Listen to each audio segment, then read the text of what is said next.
¿Eres de los que te cuesta trabajo confiar? ¿O tienes la necesidad de tener todo bajo control, prever todo, adelantarte a todo? ¿O necesitas tener siempre la razón, decir la última palabra o saberlo todo? No, tal vez no eres controlador. Tal vez lo que tienes es una herida profunda del ser. Y el día de hoy vamos a darle continuidad a la serie de episodios en donde vamos a tratar de compartir herramientas para liberarte de tu personalidad. Ya hablamos del dependiente, ya hablamos del invisible, ya hablamos del masoquista o tirano. Hoy toca hablar del controlador. Soy Arturo García y este es el podcast en el que hablamos de conciencia sin censura.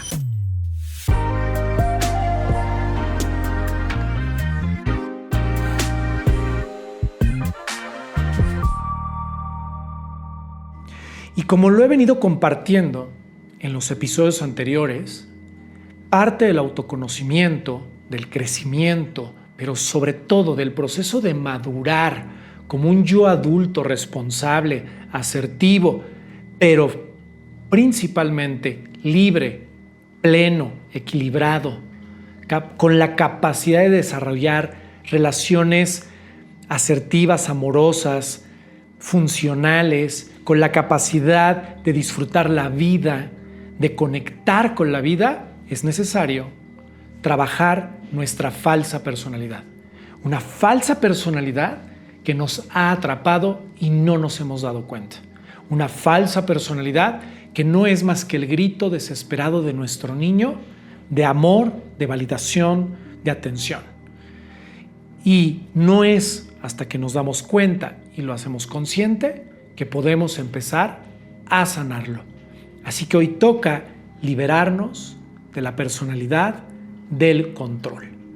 Una personalidad tan común que la hemos normalizado. Es más, es una personalidad tan común social y culturalmente que la representamos en las novelas, en las series de televisión, en las películas, como si esta personalidad fuera un logro en la vida, es decir, algo que tenemos que alcanzar, tener el poder y el control sobre las personas y las cosas. Y no nos damos cuenta que eso es una ilusión, es imposible tener el control de las personas y de las cosas, pero además es limitante, es desgastante, es muy agotador vivir tratando de controlarlo todo. Pero, ¿qué fue lo que nos tuvo que pasar para desarrollar esta necesidad o esta personalidad controladora?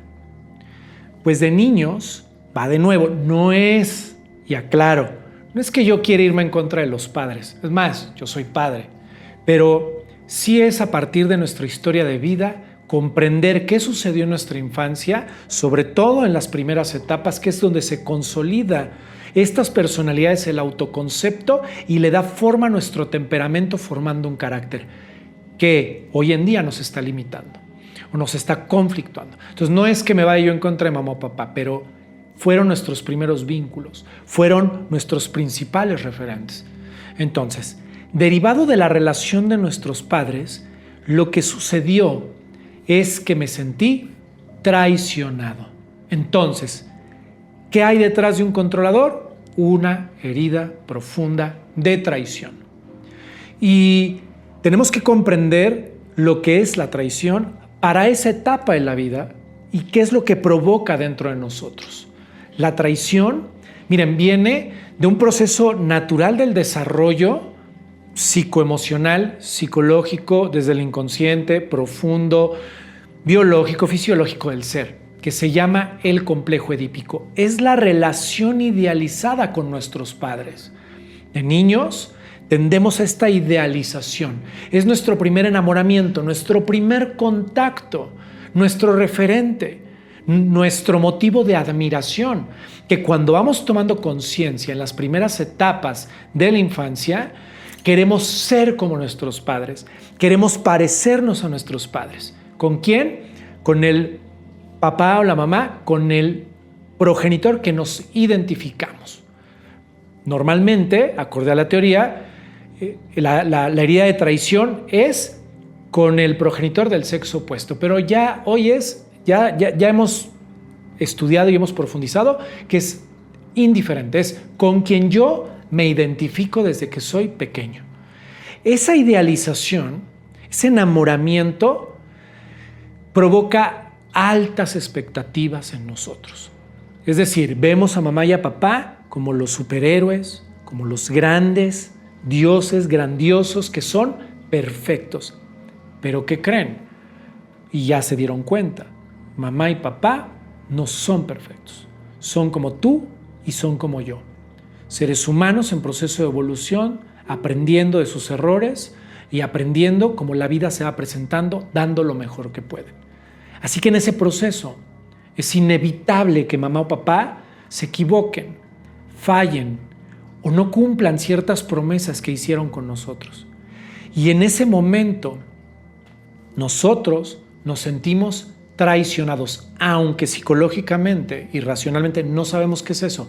Más, ni siquiera tenemos la capacidad de nombrarlo, de identificarlo. Es una sensación de desprotección, de miedo, de temor, de cómo es posible que la persona a la que idealizo y a la que amo y que se supone me ama tanto, se haya comportado de esta manera o me haya fallado, no haya cumplido la promesa que tuvo conmigo, ¿sí? O mis padres se separaron o hubo una situación de conflicto entre ellos que conllevaba una traición, como puede ser la infidelidad o cualquier otra circunstancia, que yo interpreté como un abandono, como una traición que me puso en un estado de vulnerabilidad y de amenaza. Y en ese momento, para sobrevivir, para poder sortear esas emociones, el niño deja de ser niño y empieza a convertirse en un controlador. Porque a través del control, él siente que puede prevenir la traición o el dolor de la decepción. Y entonces, todas esas expectativas, toda esa imagen, esos castillos que construimos empiezan a desmoronar. Y no es tanto lo que me provoca la conducta de mi padre o de mi madre o su conducta hacia conmigo que me hace sentir traicionado o enojado, con ira, con resentimiento, sino es lo que se interioriza en mí. Y va de nuevo porque lo digo en cada herida. Me va a hacer sentir que no soy suficiente, que soy inadecuado, que no soy capaz y que no soy merecedor del amor de mis padres. ¿A través de qué? A través del compromiso, a través de la promesa, a través de las expectativas. Y como esas no fueron cumplidas o fueron rotas, me siento que no me aman y que hice algo yo en mí o algo generé para que mi padre o mi madre actuaran de esa manera para que me traicionaran. Es decir, yo soy el culpable de la traición. Y entonces desde niños lo que vamos a empezar es por autocontrolarnos, por generar una sensación de autocontrol, de poder, de que nada en el ambiente me haga sentir así. Y desde niño nos volvemos controladorcitos. Y entonces desde niño tú lo ves a los niños. Yo lo llevo, yo lo traigo, yo te lo doy, mamá. ¿Por qué? Porque a través de esa autogestión, de ese control, de ese querer atender a los demás, controlar a los demás, salvar a los demás, sobre todo a mis padres, es que yo me voy a sentir merecedor de la atención y del amor, del reconocimiento, porque cuando el niño empieza a desarrollar o de niños desarrollamos estas conductas, ¿qué es lo que vamos a escuchar? No, es que mi hijo es autosuficiente, es que es muy responsable, yo con él no batallo, ¿sí? Porque empezamos a ser adultitos, pero desde el control. Y entonces nos vamos olvidando de nosotros mismos, vamos desarrollando un temor que no se detona hasta que empezamos a interactuar. Probablemente en nuestra primera relación de pareja. Porque cuando se abre el marco de la vulnerabilidad, y ustedes no me dejarán mentir, cuando tu amor, tu vulnerabilidad, tu fragilidad, tus emociones y tus sentimientos están en juego, Es cuando de repente, sin darnos cuenta, se detona algo en nosotros. Un miedo a que el otro me traicione, me mienta, no cumpla sus promesas o me decepcione. Es más, en nuestras primeras rupturas de pareja vamos a tener frases como me decepcionaste y yo que te lo di todo, no supiste valorarlo. Eres un gran mentiroso, eres una gran mentirosa, eres un cínico, eres una cínica, me has traicionado. Eso es lo que vamos a sentir y no nos damos cuenta que estamos proyectando lo que vivimos en nuestra infancia, ¿sí? Y entonces no es tanto, va de nuevo la conducta del otro, sino lo que la conducta o el abandono o la separación o la equivocación del otro me hace sentir. Tiene que ver conmigo, me hace sentir inadecuado, que no tengo el valor, me hace sentir no atendido, no visto, no valorado. Por lo tanto, tengo que controlar. Y a partir de esas primeras experiencias, ¿qué vamos a hacer? Yo les comparto un poco mi experiencia. Yo, sin darme cuenta, en esa necesidad y en ese miedo a sentirme traicionado, engañado, lo que yo hice fue desarrollar mecanismos no solo de control, sino de poder, es decir, de dirección, tratando de ser el líder, tratando de tomar yo las decisiones, tratando de hacerme cargo de todo. Entonces yo estaba en la prepa y era el trabajo en equipo y terminaba haciéndolo yo. No se preocupen, yo lo hago, porque yo en mi interior no me daba cuenta que sentía que si no lo hacía yo, no lo iban a hacer bien los demás.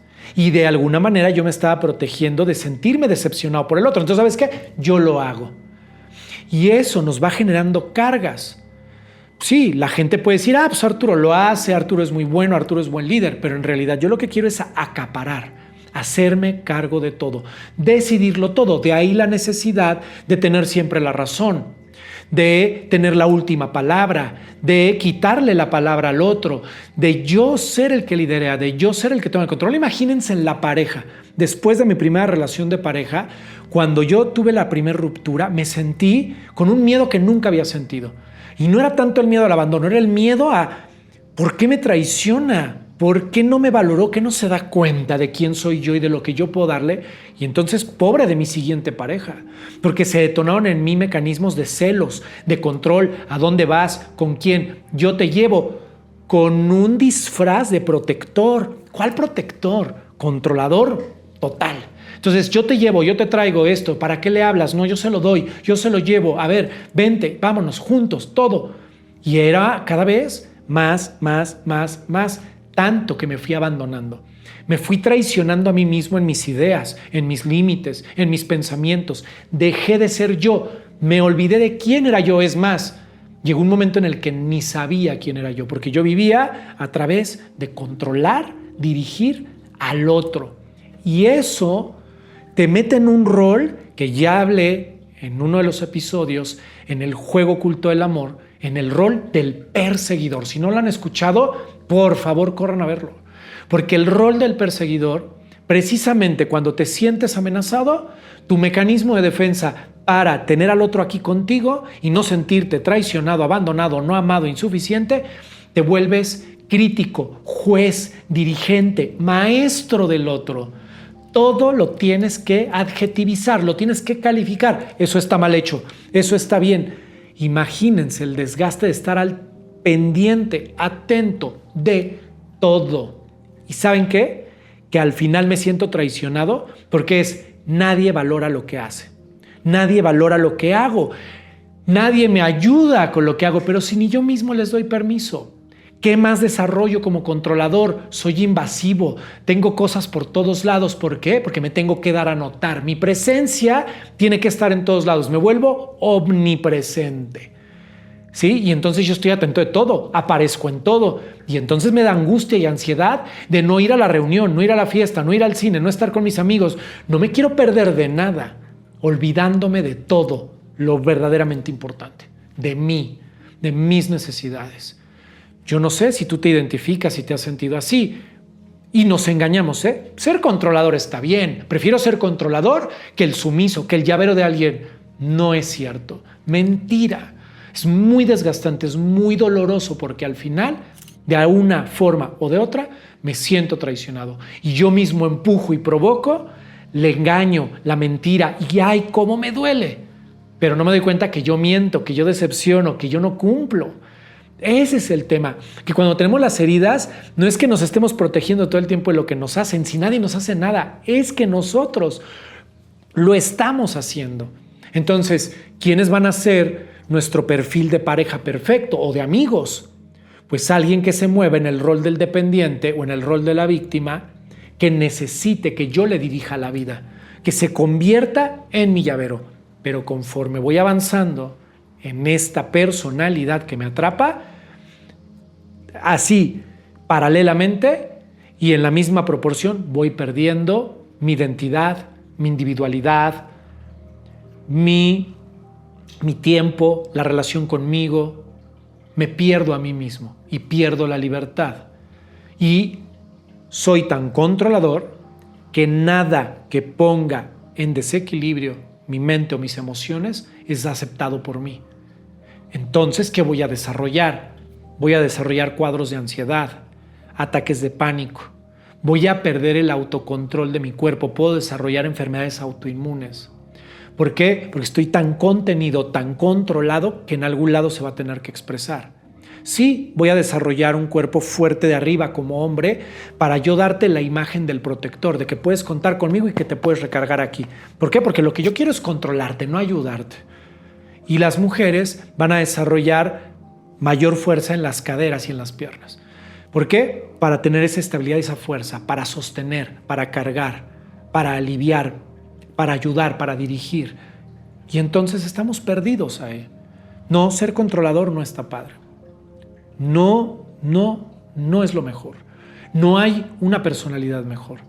Cuando es una personalidad desde la neurosis, desde el grito desesperado infantil, del amor, de la validación, se vuelve una carga. Por eso lo digo, se vuelve una cárcel de la cual hay que liberarnos. ¿Cómo nos vamos a liberar? Primero, pues te invito a que reflexiones, a que revises algunas de las características que hoy compartí contigo. ¿Cómo? Pues esta necesidad de control, de tener siempre la razón, de ir un paso adelante, de que no te gusten las sorpresas, de que no toleres a las personas lentas, de que quieras acapararlo todo, hacerlo todo, decidirlo todo, ¿sí? Si tú te identificas con alguna de estas características, expresiones del control o del autocontrol, que sería la represión de mis emociones, sentimientos y necesidades, anhelos y deseos, entonces estás atrapado. Lo primero es mirarlo. Después, abrir el corazón y la compasión para darme cuenta que lo que estoy haciendo es tratar de evitar mirar el dolor profundo de la traición o de la decepción en mi relación con mi madre o con mi padre. Y una vez que lo pueda mirar, comprender la historia de vida de mis padres sin justificar esas deficiencias o esas heridas que se provocaron en mí, poder trascender desde la comprensión y el entendimiento.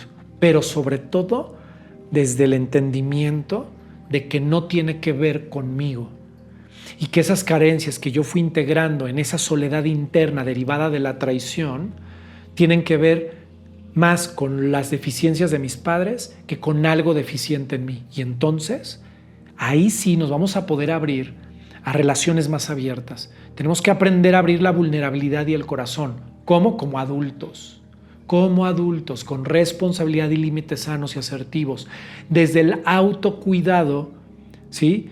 Para no ponerme de apechito en la traición, en el engaño, en la mentira, porque también cuando yo tengo esta herida y esta personalidad, yo me voy a poner en ese tipo de situaciones, ya sea que la pareja o mi ambiente o las relaciones con las que yo tengo interacción tengan ese tipo de conductas, o principalmente yo desarrolle esas conductas que me metan en un círculo vicioso de repetición, limitante. Entonces, tengo que aprender a abrir el corazón, pero desde el adulto, con responsabilidad afectiva, personal, interior, con límites claros. ¿A partir de qué? Del conocimiento de mí mismo. Y una vez que abro el corazón, poder establecer relaciones profundas, sanas, vínculos de confianza. También poder delegar, soltar el control de las cosas y entender que cada uno tenemos habilidades y aptitudes distintas. ¿sí? Y entonces sí convertirme en un líder que delega, que dirige, que acompaña, que guía, porque entonces vamos a poder sublimar estas habilidades que desarrollamos a través de la máscara del control y ponerlas al servicio. Yo siempre he dicho, ese control que yo tengo en mí, yo lo pongo al servicio para dirigir, para acompañar, para crear cosas en conjunto, confiando en lo que el otro puede hacer y dar, y aceptando las equivocaciones, aceptando lo bueno y lo malo, cómo pueden suceder las cosas. Y que si en el camino, sí, Arturo, es que si no te pones listo, te van a engañar, te van a poner el cuerno, de todas. Sí, pero yo no puedo controlarlo todo. Y si alguien engaña, miente, no tiene que ver conmigo. Tiene que ver con esa persona, con sus heridas, con su historia de vida. ¿Qué depende de mí? El límite que a partir de ese evento yo me ponga. Desde mi autoprotección, desde mi autocuidado, siempre desde la asertividad, la comprensión, la compasión y la apertura. Y creo que eso nos va a llevar a tener relaciones más equilibradas. Y creo que es lo que deseamos todos. Poder sentirme tranquilo y en paz sin tener que cuidar qué hacen todos y todo. Para el controlador, yo no sé si lo mejor que le pudo pasar o lo peor que le pudo pasar son los dispositivos. ¿Por qué? Porque a través de esto, antes pues no existía. Era pues la llamada, cuando llegue me hablas, pero ahora es todo el tiempo. Y compárteme tu ubicación y dime dónde estás. Y eso nos atrapa en una obsesión, en una compulsión de control. Y te enfermas, de verdad te enfermas, se vuelve una adicción. Entonces, yo te invito a que hagas esta introspección desde el amor, desde la compasión, con mucha apertura hacia contigo mismo, no de los demás. Esto no se trata de escuchar el podcast y ir a darle cátedra a los demás o estar etiquetando a los demás. Se trata de verte a ti mismo. El control está en ti, no eres el control y no lo necesitas. De verdad se vive muy bien en la libertad, en la asertividad, en el amor, en la confianza, ¿sí? En ese equilibrio adulto y asertivo. Y para ello tenemos que hacer un proceso de sanación, un proceso de autoconocimiento en terapia, bien dirigido, bien contenido, para que despiertes en ti la habilidad de responder, despertar a ese adulto, convertirte en tu propio papá, en tu propia mamá, cuidarte, protegerte y dirigirte, ¿sí? Con esos límites, con esa conciencia, con esa, va de nuevo, responsabilidad. Aprender a sostenerte a ti mismo y desde ahí vincularte, interactuar en relaciones sanas que aporten a tu vida, aportándole al otro, viviendo, sí, con broncas cotidianas, pero en plenitud, en conciencia, contigo mismo. Entonces, si este episodio resuena contigo, te invito no solo a que lo vuelvas a escuchar, que lo escudriñes, que lo desmenuces, también a que lo compartas. Recuerda que está presente en todas las plataformas. Lo puedes encontrar desde Facebook, desde Instagram, Spotify, YouTube, TikTok, y en todos lados vas a encontrar en mis redes sociales esta información. Yo te invito a que me sigas acompañando porque todos los temas los vamos a ir o los voy a ir vinculando porque, como yo se los digo a mis pacientes, el GPS y el eje del proceso de adulto, de sanación, de equilibrio, de plenitud, van a ser nuestras heridas. Heridas que nos van a acompañar el resto de nuestra vida, pero que vamos a aprender a gestionar, que vamos a aprender a abrazar y a integrar con conductas más sanas, es decir, con habilidades de responder de una manera distinta. Cuando tengas la necesidad de controlar, suelta, acepta, fluye y poco a poco irás sanando esos patrones de conducta. Vale la pena. Te lo dice alguien que ha vivido su propio proceso y que ha visto resultados óptimos y de sanación a quien consulta en terapia con las personas que han confiado en mí en este acompañamiento. Así que te invito a que me sigas escuchando, a que lo compartas. Soy Arturo García y este es el podcast en el que hablamos de conciencia sin censura.